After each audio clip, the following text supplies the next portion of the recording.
Tikulandireni program inaso ya Timvetse kuchokera kuno ku MBC television komanso onse mutitsatira masamba mchezo osewala pa MBC radio 1. Dzina langa Blessings Zichileuka, timakambirana nkhani zikuluzikulu nkudzitambasula kuti mumvetsetse pamapeto pake pa program imeneyi. Sindili ndekha manthawi zonse timakhala ndi akuluakulu omwe amatithandiza kuti nkhani zimenezi muzimvetsetse. Achechi Kasakula ndakulandirani. Zuwa mukwambiri Blessings. Komanso ndikulandireni Humphrey Mvula program imeneyi. Zuwa mukwambiri. Ausewala Kevin Bekasamba zuwa mukwambiri. Yathokoza. Nkhani yathu yoyamba President wa dziko lino Dr. Lazarus Chakwera anayankhula ku mtundu wa Malawi omwe anayankhulako nkhani zingapo zofunika kwambiri ku dziko lino. Imodzi mwa nkhani zimenezi ndi mtengo otsika wa fetereza emwe ena ayamba kale kugula lero amene wamuna commercial farmers komanso anakambapo nkhani za mafuta kuti zikuyenda bwanji chachitika ndi chani. Tiyamba ndi nkhani imeneyi. Kasakula ndikhulupirira kuti mwayitsatira bwino kwambiri. Dziko lino chisankho chimene tipanga next week, I think pachizungu amati we are fighting for the soul of the nation. Tikulimbana ndi kuti tipeze mzimu wa dziko lino. And I think nkhondo isi yaying'ono iyi nkhondo yayikulu kwambiri.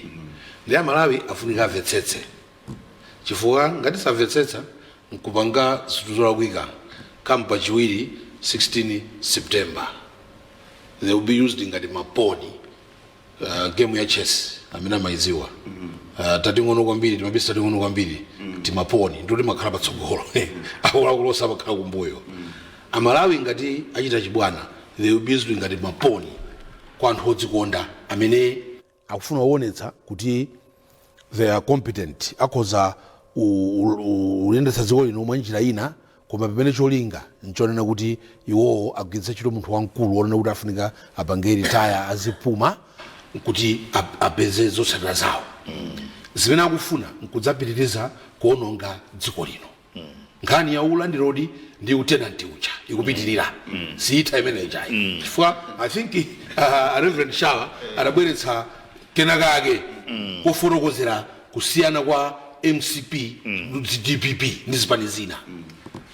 Ma tenant afuna abwereso kuti adzaononge nyumba pamene mwini wake walowamo awikoza. Ndifuti kubwaloko kuli mphepo, kuli mafunde, kuli dzuwa, kuli zovuta. They want to use that kulanene kuti nyumbayi iferewemonso.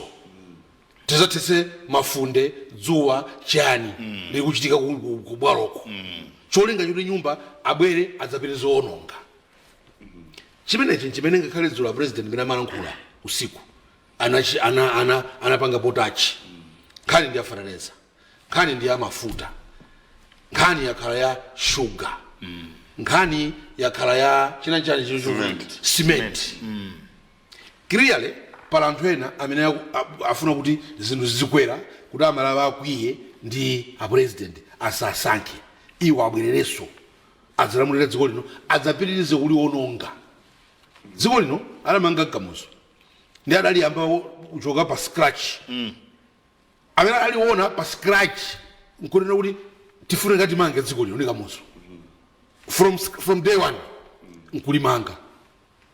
Adalimanga zaka 31 ma basics kuika pa ground ma standards chanchani adasintandale. Amene adabwera matenant alazango lionongo mangodi mangogawana basi ngati tomato mangogawana agawana for 26 years. Titengeko ichi gutsaza tu chimpagecha kuti izi tizidia ndife makontra azipanga basi achakwera abwera kuzeruza kamuzomanga. Ena sakukondwa zimenezi afuna kuti achokwera azipita aluza chisankho azipita kuti abwere azapitirize kudya. Kuti what are they doing? They are making sure kuti market forces apangepo intervene mwa njira yawo zinthu zizikwera kaferereza kani chali zizikwera mafuta azisowa. Zola president anokha kuti ena kunokima na amene mapanga zola wika ndipo nthana nanu tikamaliza zisankho. It means he knows kuti this sabotage is not just from outside. Akunjawo they are working with some people inside to sabotage him. But Malawi ndi anthu anzeru Malawi ndanzeru ndipo ife talangiza Malawi muone, look at the larger picture, look at zimene zikuchitika. We need to continue for the next 5 years tione kuti zithera pati, bringing this because they are lying nzabodza zosathandiza.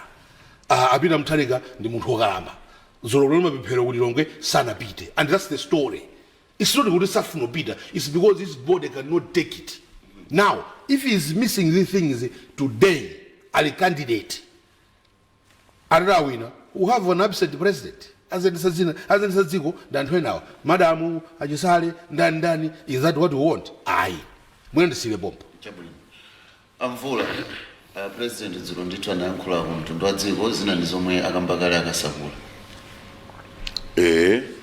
Zina ndipena ndilankhule ine ndiyambirepo nena kuti a president dzulo analankhula nkhani zazikulu kwambiri. Yes. Kandi zazikulu ndithu ma issues amene tosefe timaziwa takati kuziwa, because ngakhale pamene mu 2020 amatenga boma ananena kuti muli anthu ena amene ma sabotage amene akuwononga zinthu akufuti zinthu samayende, kuti akayenda one step then kubwerera mbuyo. Then anenaso ena kuti awa ndi anthu mwina osafuna zabwino a regime, because they belonged, 14 years ya DPP inapanga create anthu awo amene anakhala mkatimu. Anthu aja, they were found in every corner. They didn't share in the vision, or they don't share in the vision that the president has. Then chimena namba bakakasakula nkhani ya tenant ndi landlord imene yonso ndi yakhala imene ilipo kale, because regime ya Mutharika iwonso pano adawakonda Mutharika because he was anaibe mphamvu zoyendesa boma. So he was basically captured. Ndi rent seekers amene anapeza anthu kukhala nawo katimu kuti azide kudyerera upresident. So that philosophy is continuing kuti tsopano akawasankha awa akudziwa kuti now he has only come out 3 times, like last time, like the last campaign, like the other campaign as well, because he cannot manage kuti apite on a campaign trail. Why should somebody, as a win a trophy, also pita pa campaign trail? It means kuti muntu jangu kuita chito ngati chikwangwani. Chikwangwani, in a sense that ndi chikwangwani basi akuchikuisa chito. Anthu amene azapange benefit ndamene muna mchizungu chandale timati rent seekers. Kangati mundu kapa ntengo wa mango akudi azizadya, because muntu ujasakaso ndi capacity yoziwa kuti anthu akudya. Ndichifange kuti tikapeza pano matipene ajama anthu amapanga abuse kupanga zawo. Another panga capture MRA, panga capture my institutions zaboma kuti apange zinthu zimene zikukomera anthu ochepa within that rent seeking system imene alipo. Ndiye tinene za anthu amene akupanga sabotage ngati mafuta ndizoona that it has been a tough going episode pankani ya mafuta. Achakwera anapanga za G2G, but that G2G inapanga frustrate anthu ena amene amapanga benefit system ya madobadoba. The madobadoba system meant that you were paying to individuals to make things happen. The G2G means you're buying from the you are an off-taker, direct off-taker, iwe kuteka kumene kuchokubaya nazo. You are cutting off anthu ena. And anthu ena kunoko kumalawi kuno ma agency ena aboma ngata nokuma ena mera arimo, not only in those departments, komanso ena in the transport system sector arimo, who are not happy kuti zinthu zinafika pa UTG, because he was one asiya kudya anayamba project mwina kwina kwache yo manga kukurubira ndama zimene zikuchoka in between the process.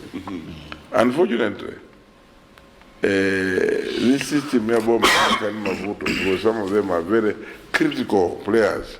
I mean, it's on the river, power. They are going to create confusion. Now, that's a problem that you get into a system that is happening at the attribute. Because there's no way any well-meaning person working for Mera in whatever capacity or working for Nokima can sit back and have no fuel in filling stations Kongosala Mwana Kisanko 1 week. Mfuna kuipisa mbili ya president. Yes. Kuli president aibe andosa mkotere aoneshe kulepera. There's no way muntu pandawe ngati pano wanga sunge mafuta kupanga hold kupanga kusunga mchikupu. And that person calls himself an investor and a businessman. Alimala muno akudia ndiuti ye ma interest yake si ya current mwina akufuna panga propel another regime.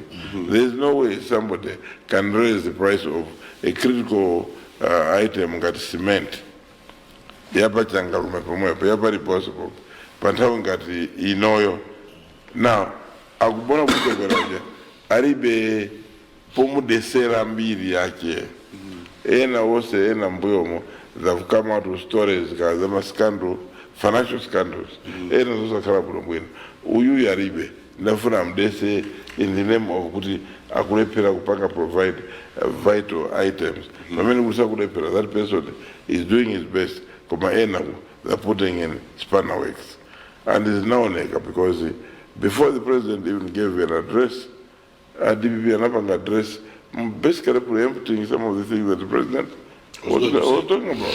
Meaning therefore that those same individuals, chikamana kuti mundu ukamfuna kumuona mwinacho wa garo ukammenya ndio maona mina matamanga so ukabiza kuti andena kupanga press conference basically reacting to things that have not been said kuma zinenedwa ndio kuti ukuziwa kuti hawa afuna bange discredit zimene president akulankhula pandawe yawo imene yanapanga time set. So it's unfortunate but then it's good because it shows kuti aikamo ndale. Chabwino ambeka samba muyambira pati tidakali pa nkhani imene yoti president anayankhula ku mtundu wa Malawi.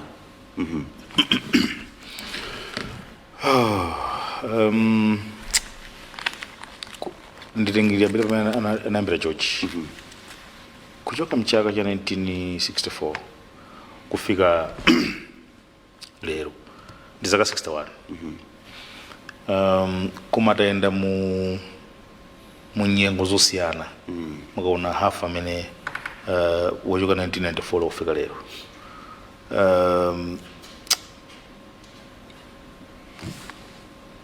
nkhani ya mafuta imene kukambidwayi ndikumakhala ndi ululu kuti ndiyankhule ifukwa kwa ine ndikuona kuti ndi chipongwe chachikulu.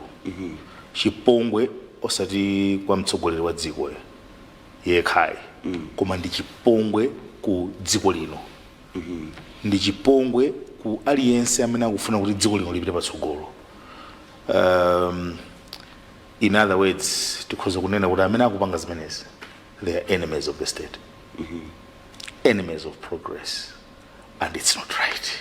Unkulakwa amene akukweza simenti they are enemies of the state, they are enemies of progress. Unkulakwa amene akusokoneza nkhani zakani za magetsi kanza chani they are enemies of the state and enemies of progress. Ndiye kwa ife tonse Malawi amene tikukavota tikuyenera kuzindikira kuti tikapanda kuchenjera munga wanena nacho chimene tikuyenera kuchenjera kuti tizindikire kuti dziwa kuti ululu wina umene tikumva ndiwo ukukonzedwa ndi munthu amene afuna abwera apa kuti uyu aoneke oyipa koma ndi kuti amene sakutikonda amene akuyambisa akupanga zozo sakutikonda ifeyo chifukwa ngati ufuna kuti ine ndikhale chabwino ndine kuti ufuna kukwatira mkazi nde iwe ukazungulire kuseri kuti mkazi yadzimva kuwawa kuti adane ndi koma ululu wako mfana amene ufuna kukwatira iwe mwandipetsaka nde kuti iweyo chikondi cheni pa uyu mkazi ulibe pamene titengere ngati dziko la Malawi ndi mzimayi anthu onse amene akufusira akufuna president akufusira ngati ubwenzi sioncho ngati banja ndi utsogolera bwanji kuti mkazi amene mufuna mumkwatire amene ufuna kululi chibwenzi adzimva ululu kuti akamva ululu atukwane mamuna amene ali naye kuti amthamangitse nyumba ndi kuti iwenso ndi chikondi mwanamvetsetsa kaya ndikachoka pamenepo ndimafuna ndinene kuti ndikufuna ndizibwereza kunena kuti anthu tonse amene tikuyang'ana nkhaniyi tiyang'ane ndi kuti tikuchokera kuti ngati dziko tili pati ndipo tikupita kuti mwanamvetsetsa kaya nkhani ya tenant ndi landlord is a perfect description ya anthu awiri amene tili mdziko muno tenant ndi landlord mumvetsetse ichi mafuta amene akuseweretsa anthu kumapanga nawo dzibwa nawo ndi aja otani aja ochipa aja kulana zoti amene anayambitsa zimenezo akufunira zabwino dziko lino koma amene wawo amene akupanga paka kuyibayabaya chilonda program manager sakufunira dziko lino lozabwino pamapeto pake sakufunira ifeyo Malawi zabwino mukunimvetsa faraganizani tikanakhala kuti mafuta amene aja kubwera mwezi ndi mwezi tikhazikika ndi ndondomeko imene ichayo bwezi pano patili pati nanga pomatha chaka tikhala tili patipo amenewo ndi maganizo a landlord koma tenant akuti ayi mafuta sangamangobwera nanga kuchiti madya kuchiti kadya bwana oudya awo ndiwo ndi mabanja awo koma Malawi 21 million njira imene ingathandize kuti apepukidwe ndi imene wabweretsa plaza Chakwera awa amene afuna zawo zokhawo matenanti aja ndi amene akupanga iziziwa koma nkhani iliyonse imakhala mpothera filimu iliyonse imakhala ndi the end izizi ndikuona ngati zachitika nthawi yabwino kuti titsimikize kuti odi tikamaoloka odatsale akukoledwe nawo kukwamire nawo ndani kumbuyo ndipo kuti ukoko tikatuluke tili bwino kuti tikathamange tiwoloke ndi ndani sometimes it is good to see good in bad nthawi zina si chonse choyipa chimene sichikhala chabwino nthawi zina zoyipa ngati zimenezi zimafuna zitiphunzitse kuti kodi ndi pati pamene talakwitsa kumbuyoko nanga popita chitsogolo tiyende bwanji kuyenda kukenko kuti lero tithokoze Mulungu zaonekera apapa kuti auje awo ndamene akangala kusokoleza izi tikamapita uko speed ikasintha kuti tizikathamanga kwa ifoti zimene zizi zutisokonezazi zichepa pamapeto pakapinipeni mafuna ndine kuti uthenga wanga kwa mtsogoleri wa dziko lino osatopa uthenga wanga kwa Malawi osatopa osatopa mukafuna kulanda chimene chili chanu kwa anthu amene sidzawo zithuzo zimatere iyi ni nkhondo zichadakamba zija kuti nyumba magogo athu mudalo anthu ena amalume adatithamangitsa ife pa manyumba abambo athu pa manyumba agogo athu azimalume wathu wina wake malume ozungulira munthu adatithamangitsa pamenepo pano pati likunja pano tapeza bambo odafuna tilowetsenso mkati muja amene achesanga kondwe koma tiye tilimbike tikwanitsa tikalowa nyumba abambo athu chabwino tidakali pa nkhani yomweyi mongozungulira tinaona sanafike madzulo a DPP nawonso anapangisa press conference msonkhano wa atolankhani koma anakambako zambiri ndithu kuti ayi chisankho tiwina pali mapulani otena abere chisankho ndi zina zochuluka ndikukhulupirira munayitsatiraso nkhani imene yakasakula dzulo linali tsiku la bize kwambiri ku Malawi kuno munatolapo chiti munatolapo desperation kupanikizika panicking desperation samafuna kuti a president atsentengo ofatereza chifukwa akatsentengo ofatereza amadziwa kuti Malawi asanga Malawi alimi kumudziko alimi onse both smallholder ayekala imodzi ziwiri amene president anena kuti fees AIP akhala pompa ja pa 15,000 komanso ma commercial farmers 90,000 zose samafuna naona Eugene Samia Sulemani ukangalika awo tinapanga approve budget yakuti yezo khala bwanji zopanda phindu zijamana na Kevin zofuna kuti amalawi asalandeza bwino iwo alowemo zinthu zikwera afuna kukacha avero bagira fana zafika 200,000 iwo kusangalala koma kuti president abwere adzanene ndi anakagalika kutengeka atangova ananena ukha president pakhali pa chiweru ziti pa chiweru pa sabata ali pa mjamba kuti mawa ndilengeza mitengo ya nyawani yafareleza iwo basi ukangalika ndeni usiku tipake banye tikapange press conference tikakwacha zimenezi basi zopanda phindu za desperation proof yonena kuti amalawi tili pa nkhondo fighting for the soul of this nation. Yes. Which direction imene titenge kodi titenga direction ya tenant ongofuna usokoneza zinthu fatu clearly strategy ya opposition ya DP ngufuna uvundura madzi amapanga zibesa 5 years just 5 years ago. Yes, kuvundura madzi aja ade anthu asamwe kera kozena ura mwaona anda imu chitsime chomatu samadzi oyipa uyu ngoyipa tiberefe zakoza madzi amene aliwo watamugezi bwa ayo atabada ali chapo zoyipa iwo it doesn't make sense. So ukadifusa kuti kodi zimene is just panic. It's just panic. They are panicking. Alibe candidate. The candidate is weak, is sickly, is frail.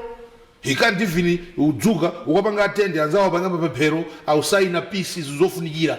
They are sending genius. Because Peter Mutharika can't get out every other day or every day like the president is doing. Because he's weak. He needs to rest. Akatuluka lero ndino afunika zatuluke so kalitikaya. Because he's weak.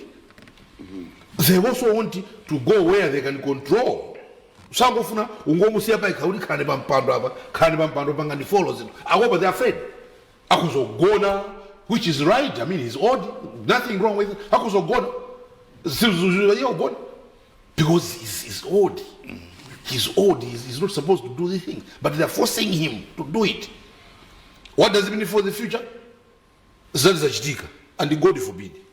Kuti Peter Mutharika amtamusankha president next week. He will be an absent president. Sazaoneka. This Amalawi mulikhulupirire. Sazaoneka. Ifeyo Amalawi tachimwa jani to deserve such a leader. As if he's the only one. When we have, for what? For what? What is it that we're going to benefit? The only people that want to benefit are the ones that were holding a press conference yesterday. And they're angry. Nandwokuya. Aunoramano, afuna abwere as a soko zisitu. Full of revenge. They're already telling Malawians, ena no musaza kutuluke kunja. Muzakhale konkono tizakukhawuliseni. Malawians, come on. Are we giving power to people that simply don't use that power to punish others? That's not our biggest problem. That's not our biggest problem. Just to punish others, but 45 years, sitting in Boma, sitting mad yet nafutika, ndefe kabwera, zakukhawulisani. And Malawi, are we serious to say, and how many will just people that are coming, just to say, they're even talking of Malawians who are talking to Mono. Is this their own country? If any of those family, serious. They are angry. But that anger, Sia Suleiman Walker, Kabina Maina Vicha, Kabina Dani and Ajarabi Bajana Malomba, you talk if you are for Peter Mutharika. The little time that the Amaturu Peter Mansongano is full of anger. Zaukausani, Zaudo Sanichito, you were 15%, Suzakra Benepo, Zabaga Pakuti. Really, should we Ethiopia, Malawi, and pander to anger because we want to please Peter Mutharika? Aye.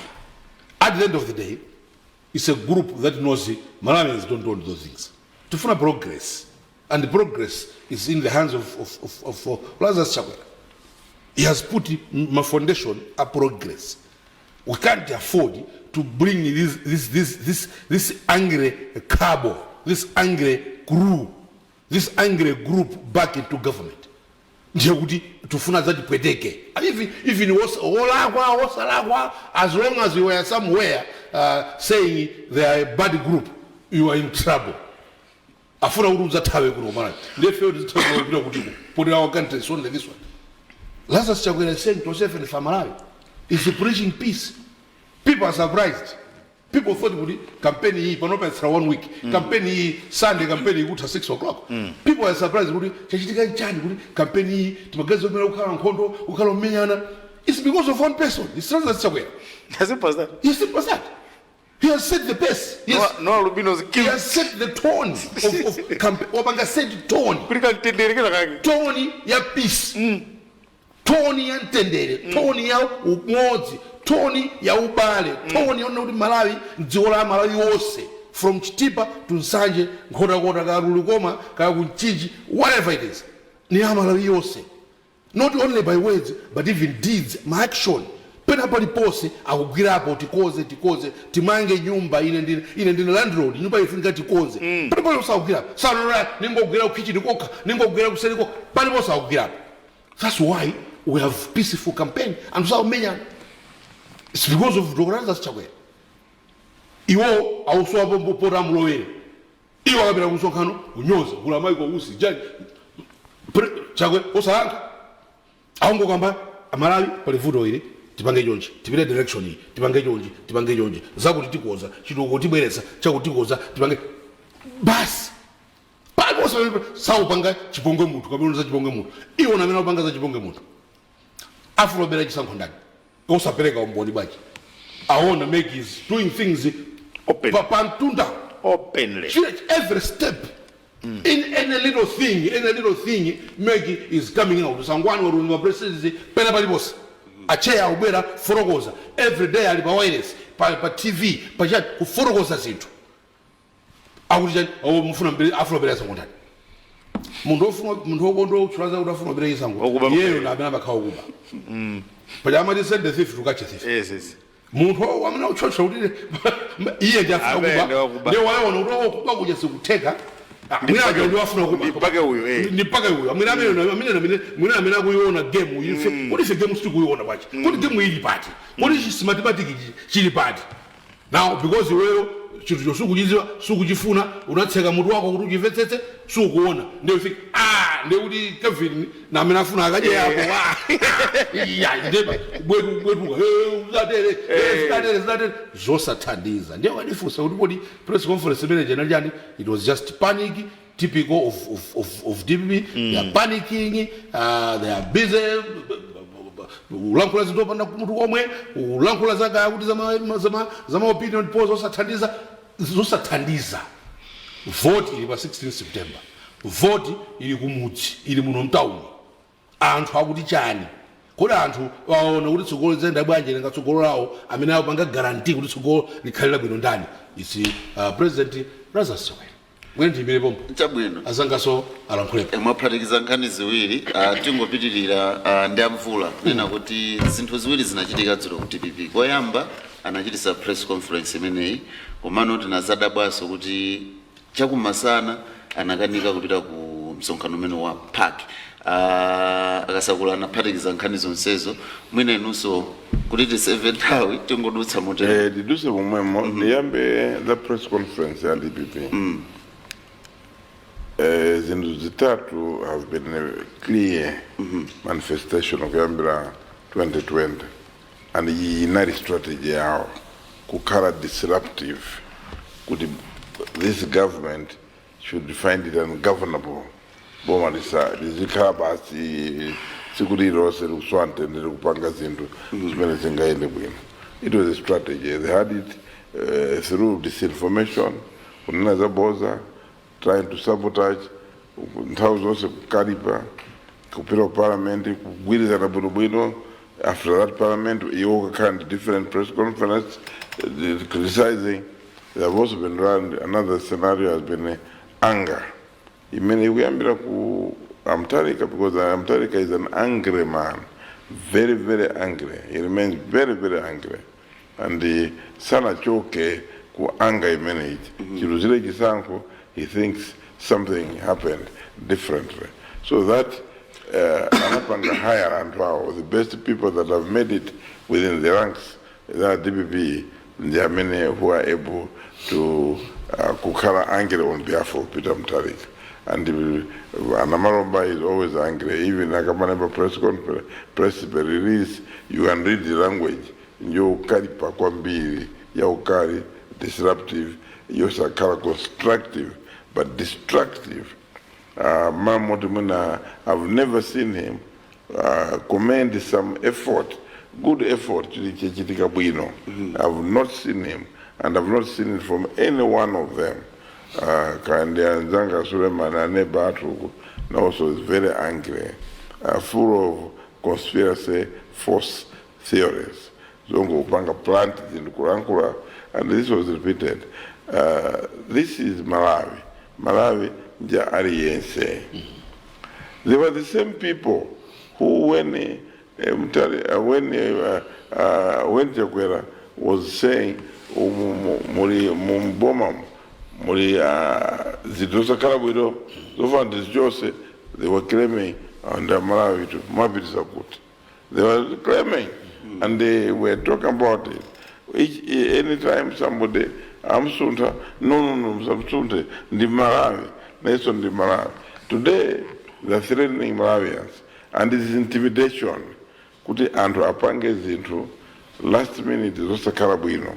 Braziziwa, kandi my public servants, kandi those that work in institutions of government, I will pay apange zinuzamanta to give them entry into government. Could azapitilize kudia. That's basically, in my opinion, it's many iwa kulingalia.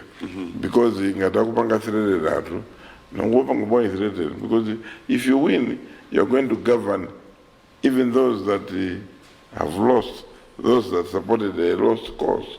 You'll be president for everybody and for anybody else. So you cannot be threatening people. You cannot be saying, Musa Enam Sabotage Malawi, for example, this said, the Zapanga is in like that is the inclining also Banga under the under no, that's brutality. That's brutality, that's brutality. Amarai Gwenamudi, Kandiku Zimba, Kanduka Sunku, Kandiku Doa, Kandiku Chinji, Kandiku Muziwe, the kind of people DPP have. Akuti inu Mokari Perokapanga votes to protect and defend Chakwera through a proper vote. And in Mulipo, supporters of MCP, RES Sikura vote, as a CH Toyaje, Apiti Akavote. Can do a businessman, can do a pastoralist, Olima, can do a Chikume #1, can do a Chani, Uza CS Meno, Umachito Maskonda, Kaime Panzera, Utupange vote. Mukasia, mavuto ambili akugwerane zindu zina zimene anthu akunena they mean zosa khalabwino Kaza they want to bring in ethnicity azafuna zambiri kuti ena ino amene mulipo pano musa khalenso ndi moyo osakuyendereni. So basically the how you know kuti vote yo izakuthandizana because voting is njokuthandizana. Para anthu ambiri amene mu press conference imanenedwayo amachula za aipo kuti survey zambirimbiri no survey ngati munthu survey yabwino indimene chitike pa 16 because it is a survey of those that have registered to vote, not noise makers. And amene alembesa kukavota as a survey or is that lukapatani pa 16. Hii pano hii akanena mundu nkani ya sample yosadziwika bwino which included those that have not even registered. General adult population. General adult population. Yes, you are good. Even and then we've seen most of them were politically skewed. Could have been a massive angle, another part of a planning regime. I mean, in Namakare, and the Mabangas, could have been my funders, our person, Bangere campaign. mwina wapanga zimene zikuti anthu ena awapange awanamize kuti ifite bwina kaletu ndi iniyo mukuchedwa ndabwerani kuti iyayi chisankho chiliko pa 16 tulukani kupeja house ko kapangeni campaign because we're also looking at the physicality mphamvu za munthu amene ali mtsogoleri amene azatiyendesere dziko lino sitingoona chikwangwani kuti uyu anali it's not about history, it's about current kuti munthu what state are you. So ndikuona kuti pamene nkhani yoti zosakhala kuti bwino zoti anzathu afuna kuti adiyese nyama yagalo basi kuti azipanga zinthu akunamiza anthu kuti azangokhala kuti yayi bora proven leadership nditi nanga zinthu zambiri zosakhala bwino, and that's what we know them. So mwina ndi chinthu choti chosakhala bwino. Nkhani ina kusapita kumapemphero ukasaina declaration ndi chipongwe chachikulu to citizens of Malawi, to our democracy, to our religious leaders, and basically to well-meaning Malawians.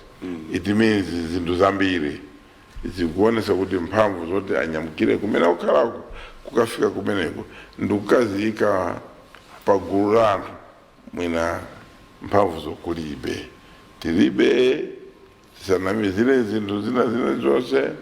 You can handle a party function pokalaku kwa mbiri kwa mwina kupanga handle a public function where you're not in control of the sitting arrangement and how you're going to say chimena maopa chimene jonyo nizimakazuputa ukanavuta tikanaona zinthu mazi akanakhala mwina ku kreti ya tundu ndio tiso mwina tikanasuntha zinthu zambiri paka zinapezeka kuti protocol yake kuiphwanya because you have required handlers ukagwire akhale pafupi aone kuti zikukhala bwanji. So mantha ndi akulu, and that's why you send a function ya president mukutumiza vice amene alibe mandate yokakhala ngati president sana saine.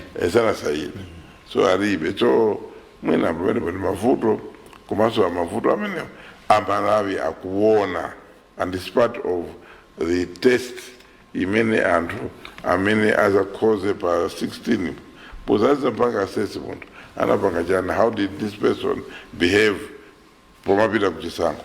So mwina apapa ndingopempha kuti anzathu aku DPP tisabwerese motera tingowapempha chakwera pitirize preaching peace umene ndi ubusa, because there is peace currently. Chisango chukanga, there is no chisango because there is peace. The attempts to derail it kuocha zinthu za anthu ena kupaka kumenya anthu ena koma the president has not gone to the people, because obviously MCP is a big party, it's an old party, it has a lot of followers. If only said I can tell you it would not have been very nice. Chabwino ampeka sambo pali nkhani ziwiri zomwe zikukambidwa kulephereka kwa president achipani cha DPP kupita ku park ukasainira pangano la mtendere nthawi ino ya chisankho komanso press conference yomwe chipani chimenechi chinachititsa. Mwina inu munatolapo zitinziti zakusavira kwa munthalika kupita kumapemphero mundilole sample bwatu bwanjiso mmene mwasekera mumwayankhula kaletu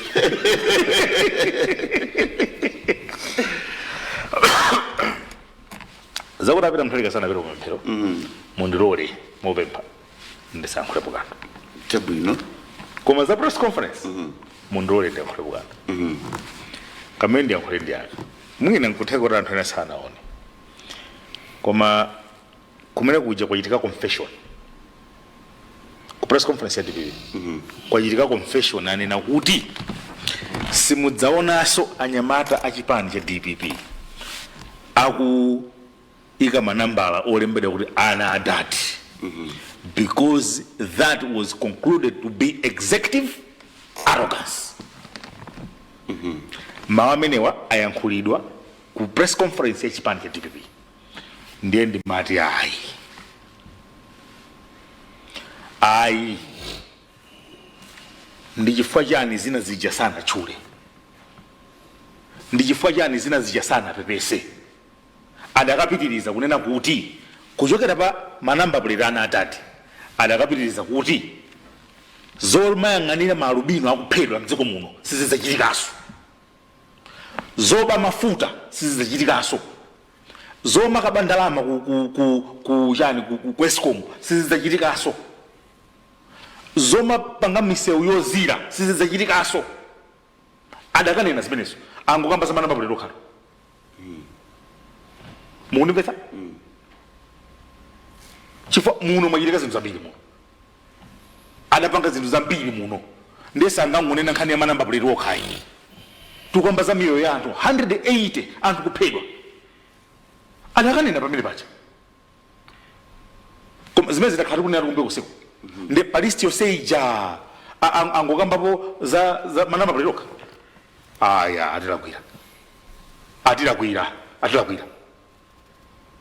atilakwira ndithu anyamata DPP ngati mungakwanitse pitani mukapangenso press conference ina mukamalizise list imene ijayo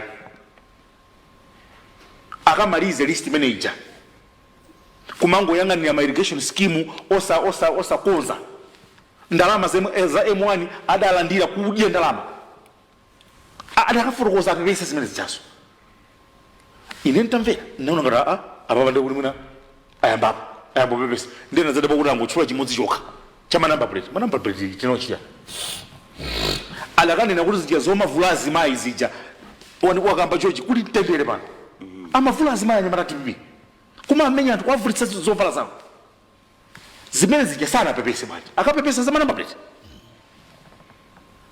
adakapepesa za 145 million jedalwa ichi muno adapanga zinthu zambiri anthu amenacha kumayamba kuocha mpaka na kukaocha nyumba yokongola ku Capitol Hill, Ministry of Agriculture. You remember? Yes. Kani yakaloso. At the height of nobody said sorry. Adakapepesa nkhani ya antu 20 achinyamata amene adaphedwa. One of them could have been a president today. Munaso adakakhala president of DPP. Anyamata yadaphedwa mbuje nati. Kujani kumpoto. Is it 20 May? 20 July. List ijayo ambayo yochula zana dadi manambala apitirize list imene ijayo mpaka akamalize. That's what we call restitution.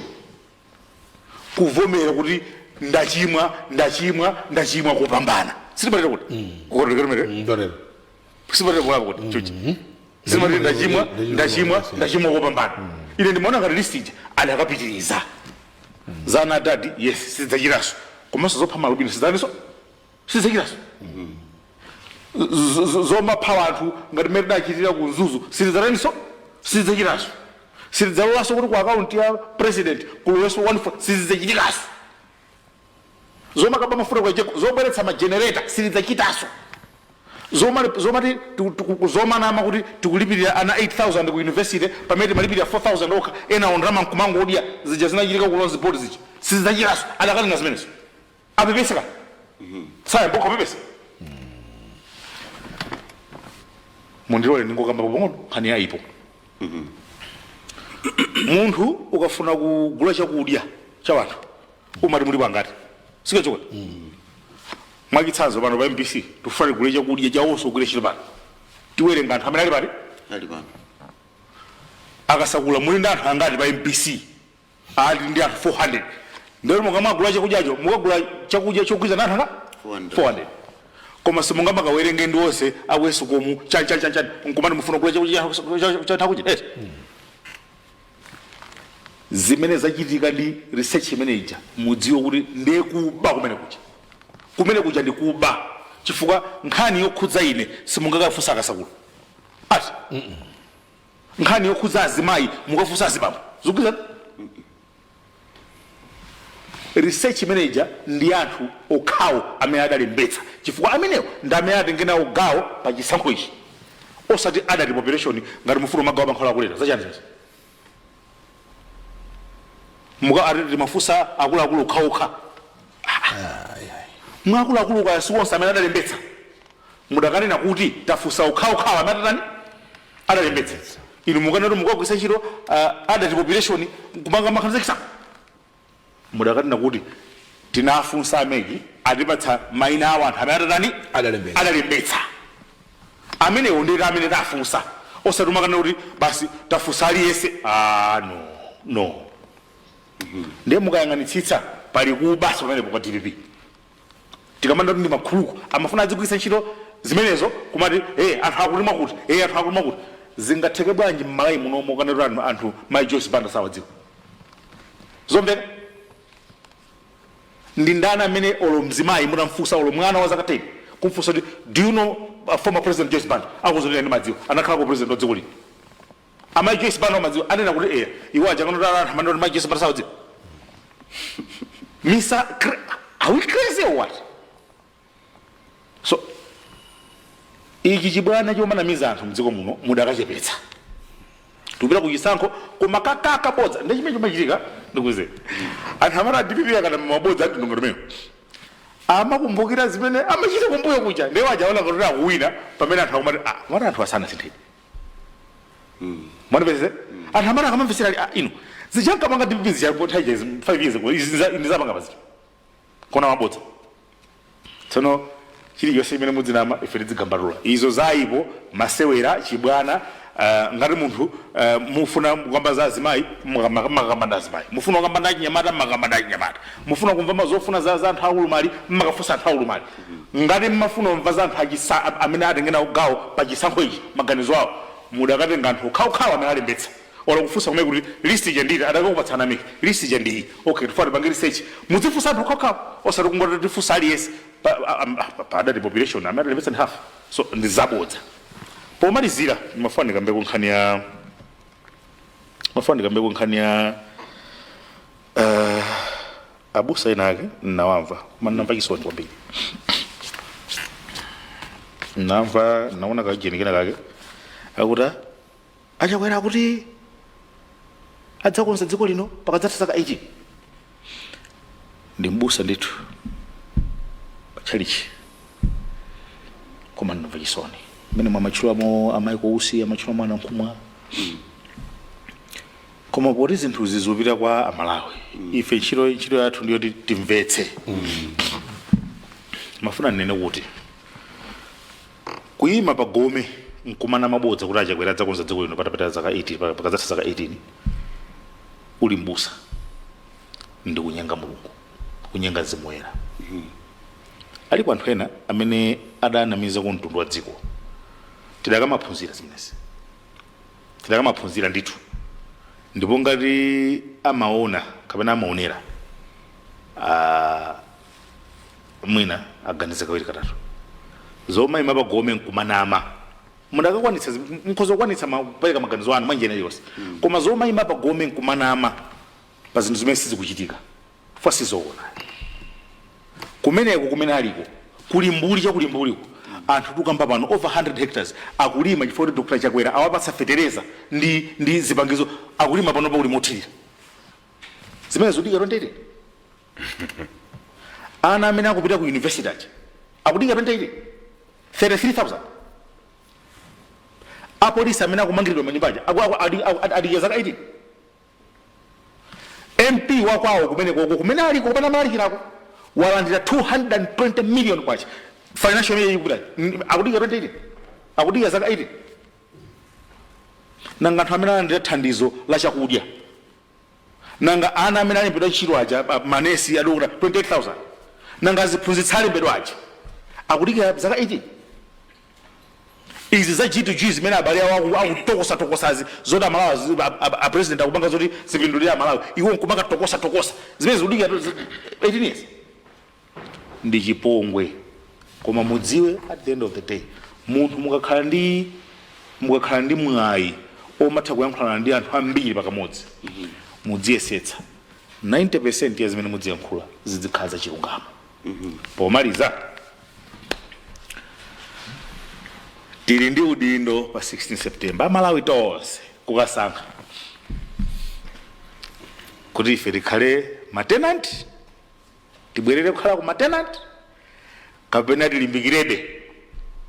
tilimbikirebe kuti titenge malo amene adatisiyira gogo athu tisandukeso malandlord a dziko lino pa 16 September tili nawo ufulu tili nawo mwayi umenewo odzisandutsanso malandlord a dziko lino osati kumadikirira kuti kodi kaya anthu ena awatani kaya awapanga mabizinesiwo ifeyonso tidzipanga nawo mabizinesiwo kaya ndiogulitsa simenti anthu athu adzigulitsa nawonso simentiyo kaya ndi paka transport mafuta anthu athu kuno ku Malawi adzipanga nawonso transport mafuta any business kaya ndi banking kaya chani sekta iliyonse a Malawi tikhalemo business tikhale mkati mmene momwe tidzipanga nawo zimene chifukwa chani lero akutidoda economy yathu akuidoda lerolo chifukwa choti alipo ukhaokha mmene momwe ifeyo tiyeni tilimbike kumene kungatibweretsere mtendere njira imene talondola kumeneko ndiye kuli mtendere munthu ukakhala wopanda kalikonse umatonzeka chifukwa adati kanthu nkako kamwini kamatukuonetsa chabwino inuyo tathana sitibwereranso muzafunanso kuyankhula mmene mungaonere ndati wamaliza amvula mumaliza motani ine ndinene kuti pa 16 ndisiguroti amalawi azakumbukire zimene zachitika zaka 5 azaone zabwino zimene foundation yake yakonzedwa komanso azakumbukire zimene zinalipo mbuyomo asayiwale kuti nthawi zina anthu ena amene anaononga kwambiri ndi omwewa timapiwa afuna bwerere azapitirize maprojekti mwina zimene anaziwana mmenemo so kuzakhala kuyenera kuti anthu azambe kusankha kupitira ndi moyo wabwino umene wayambidwa ndachakwera 5 years ndikuzabwerera mwina ku zinthu zina zimene sizinakhale bwino mbuyo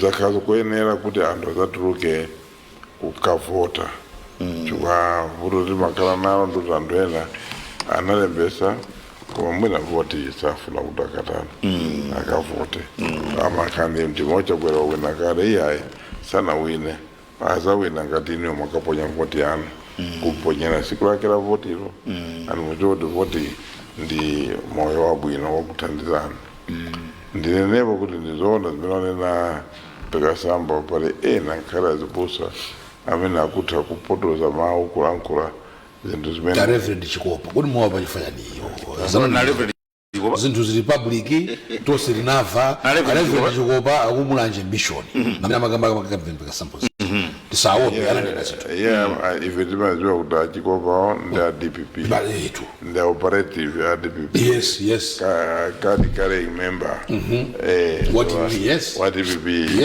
ndi panopo akuchalira kuti ndiyo ndikakhala chairman body chair magara wajani amajia MBC ndiye kuti wakwanga choncho so mwina zimenezo ndichitoti ndi losakhala bwino komanso inunso muli mareverend ena amene masapota Chakwera muli ndi mulomo womaona zabwino zimene Chakweranso achita chifukwa nthawi iyi ndi ama endorsement anthu azitha kulankhula zinthu zimene anthu ena zabwinonso zimene Chakwera wachita ndipo ndi ufulu wawo lero ubwino uku kwambiri umene pa nthawi ya Chakwera yawakhalapo sanakondere chipani chake olo chipani mboma ili simudalowe ndi anthu achipani sanalowemo sitikuona mbendera za chipani situkuona chani situkuona zinthu zoti ananda na Chakwera chani kugera moto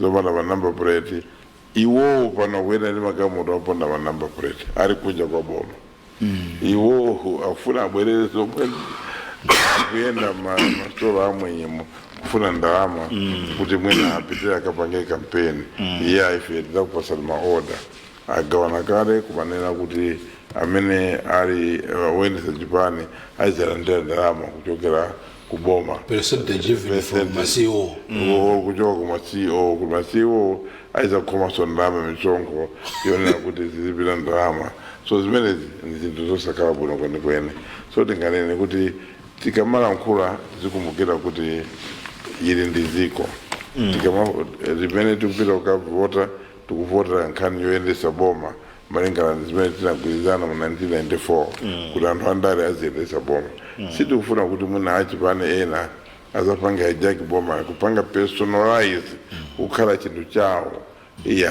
tizafuna kuti pitirire at the same level ngati anthu amene okondana amene amagwira ntchito kandi kuti azapitirire kugwira ntchito azapange chana azapitirire kukhala ndi mtendere zochitika zizakhale mmene zilili koma anthu assurance imene ngakhalepo yabwino ndiye kuti mwina president alipo ndi munthu wabwino ndi amene pa umoyo wawo ndi munthu wabwino ntchito akugwira zambiri zabwino under very difficult circumstances kunali corona kunali covid kunali broken systems zina zimene zimafuna kupanga rebuild ndizoona kuti pala anthu ena akavuwevuwe amene alimobe mmene mbomano ena they are holding very critical positions apopo ndizoona koma mwina the challenge that has been there is anthu alerekereredwa kuti mwina akhalebe kuononga mu positions ambiri amene akalamo.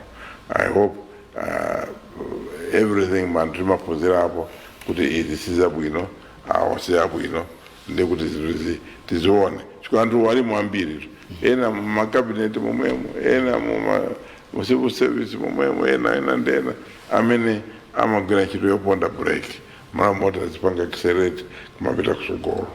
So I think zimene nkalangulepo ene kunena kuti kupichi sogolo chili more assured and Chakwera than anybody else.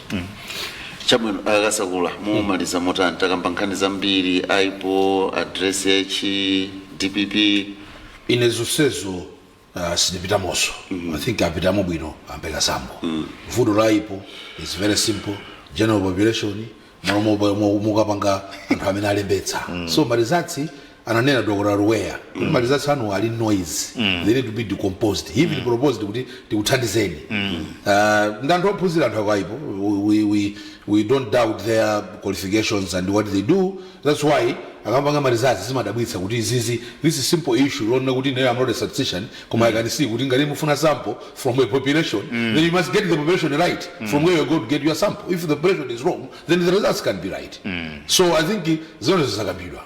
Ineyo nduzonthaya kuthera ndingokamba mosafuta. Malawi by and large for all intent and purposes we have two people amene akupikisana amene adzapikisana pa president come Tuesday 16 September.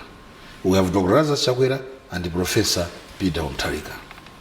Anthu angosiyana ukamba mosa pyadira kapena mosa opa Chakwera ni munthu wabwino first and foremost. Sana kambe china chichose sana chikambe. He's a good man. He's a good man. That's a simple sentence. He's a good man. He's a good man.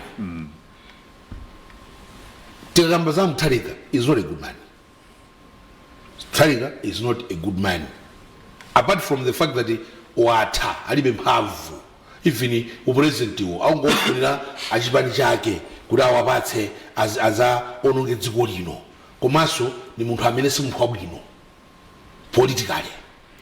For example ni munthu osankha mitundu mphamvu zimene akufuna kuti atenge mphamvu upititsa ku mtundu wawo dziko lino azakhala anthu ochepa amene azidyerera kanzitukuko kanchani. That's why he's talking of blood alilongwe ndi kusankha mitundu kumene kuja ngati simukuziwa cholinga choti kuno kublanda kumene kukhale bwino foni ndiko kwathu. Winayo akunena kuti dziko lino latonse pena paliponse ni Malawi. Zimene saukamba mawu okha yayi koma even zochitika chitukuko auponya pena paliponse. Komanso chitukuko yake cha solid cheni cha solid. Misewu akumanga ya solid. Nziko muno takarudonda nthaitali ngozi zambiri zimene zili nziko muno upha anthu usiyana opanda bambo opanda mayi opanda ankolo kaya chiyani. It's because of misewu. Imagine people that have died because of misewu kaya kumpoto kaya ni nchipe kaya chani pano pali zikongwani zipilala. Catholics perished there, Paranachoiga, Chipilala, Babalitiba, Chipilala. Unina Hamana Baga perish. There was a year, Kunaliso Gisanko, afford amapita kulale not kulale ku convention kuliuni they perished there because of bad missile and several other examples that I can give of accidents happening because of bad missile. Chakwera is saying tenti bange missile ya bwino tenti bange chitukuko tenti bange irrigation tenti bange mining tenti dzutsa agriculture kumachitika zinthu kwa agriculture watch agriculture minister of agriculture watch manage nobody until today has come out and say anauchandwa kuti no investigation done. Yet it was at the peak of Kaloswe when Dr. Japonda was Minister of Agriculture. He has never come out to account. Where is the report? Especially happening suspiciously, importing maize badly from Zambia. So fire Hawawa. Malawi, forget about everything. We have 2 people that wants the presidency. Winner afulira nzage ndi pagulu kawo kuti adzaononga zapiteze kudya usokoneza dziko lino and favoring one part of Malawi. Winner akunena kuti ayi dziko lino lonse tigwire chilo limodzi likatukuka lonse latukuka. Winner amafika kuti anthu akomanena kuti ukumpoto sungakhale president kumeneko ife tibeno mchito iwe ndiwe kwakuti iwe ndiwe Chakwera has never behaved mwa tribalism.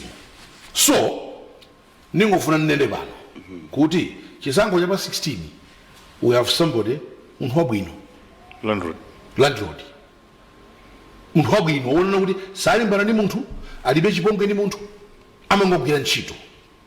Amalawi ndifamwayi. I think we were given a proper president nthawi ngati noyo ya democracy amene amantukwana kukacha mamala mutukwana apangeza kuti he never responds ngaluti alibe ma feelings ngaluti is made of metal when it's just the rest of us we feel timagalipa timakwiya timalira timatani zonse amazitayapo nkonena kuti ine ndikhale presidential. We can't afford to lose such a person, especially kuti winayo number 1 physically forget about everything. Peter Mutharika physically is not fit, he's a reg no kalamba. He needs to rest, not become president. If he, God forbid, becomes president, then that's it. We won't have a president for the next 5 years. I even don't know, I can't even imagine.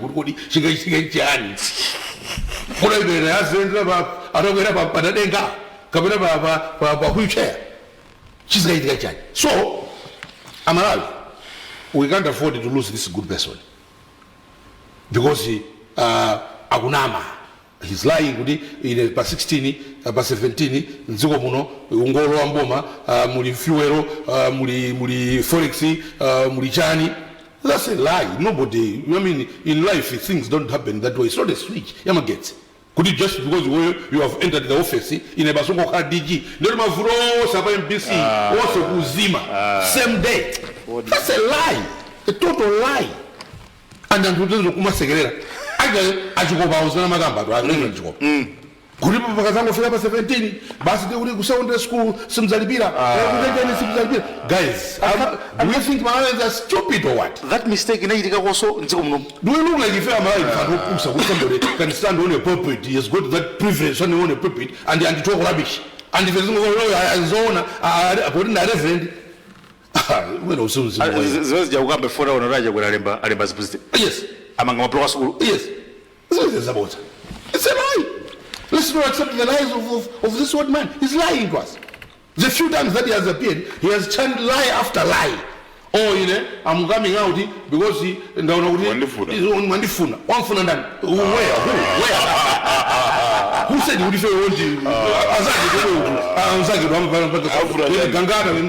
because they know they will have access to public resources.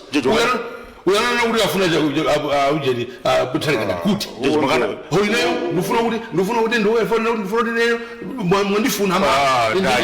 He's comparing himself even to Jesus as your savior. I can say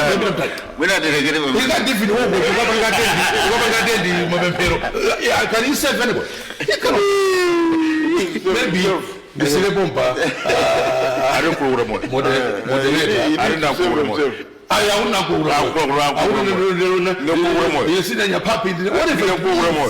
Some of us don't even know what those things mean. Your papi Jani, Jani, you are old. 89, you are old. You can't change it. Because you want to win power for your wife, for your friends, for your dan. We can't take your old. Full stop.